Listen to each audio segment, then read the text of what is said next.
Hello everyone, this is just going to be a super quick video discussing a few key highlights from our course syllabus.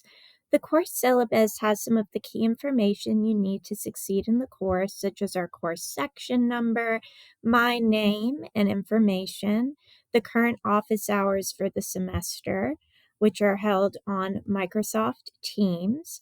To set up an office hour appointment with me, please just make sure you shoot me an email at emflagus, F as in Frank, Leggas, at waketech.edu at least 24 hours in advance of the time you hope to meet. While I do have office hours that are a strict permitted time, I'm often available outside of those, so just let me know when you're available and I'll see what I can do.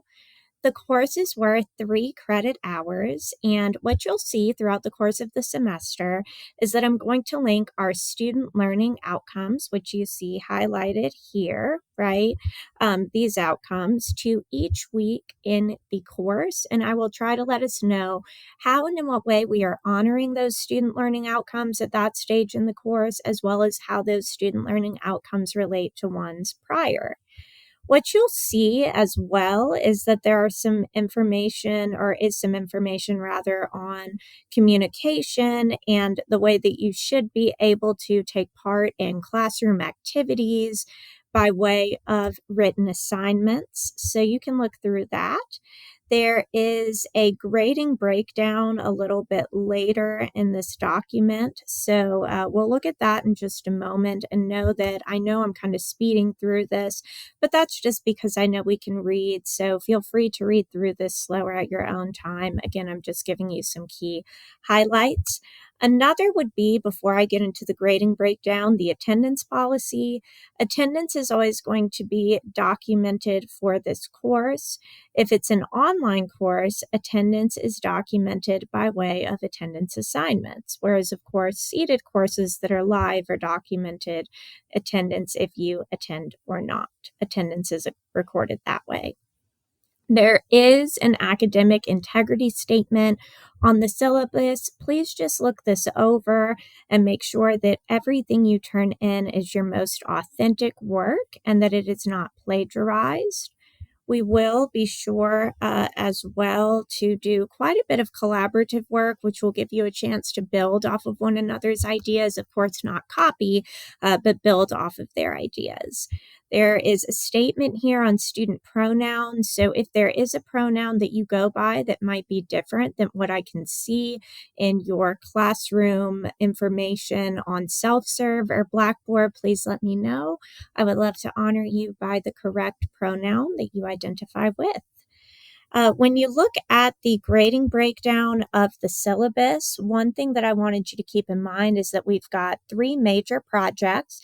Project number 1 is going to be worth 15% of your grade. That's a personal narrative of an educational experience. Project number 2 is worth 20% of your grade. There's also going to be a grammar midterm test, which is worth 15% of your grade.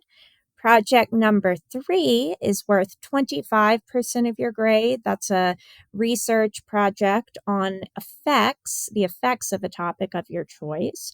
And of course, project 2, I forgot to say, is a digital text analysis. So that's where you get to pick a digital text and kind of analyze its conventions and arguments. There are quizzes in the course, and those comprise of 5%. Quizzes, however, are always announced well in advance, and you get multiple attempts for every quiz, so make sure you get 100s on those. Homework and in-class work is comprised of 10%, and our presentation, which is a chance for you to share with the class the research that you found on the effects of whatever your chosen topic is 10%. So just be sure that you take the time to familiarize yourself with, of course, all these different areas of the syllabus. The days off will be outlined under important information. All of the course policies are found here. My email is outlined again above. And then, of course, as you go on, what you'll see is the course calendar. Please keep in mind that late work is not accepted just because that's not the way the real world works. right? Employers want to make sure that you can turn things in punctually and on time. So it's a good idea to go through and highlight all of the due dates that are due in advance, especially the dates for pre-writings, rough drafts, peer reviews, and final drafts of projects. I'm always available if you've got questions. Please don't hesitate to shoot me an email, and I hope you're all doing well today.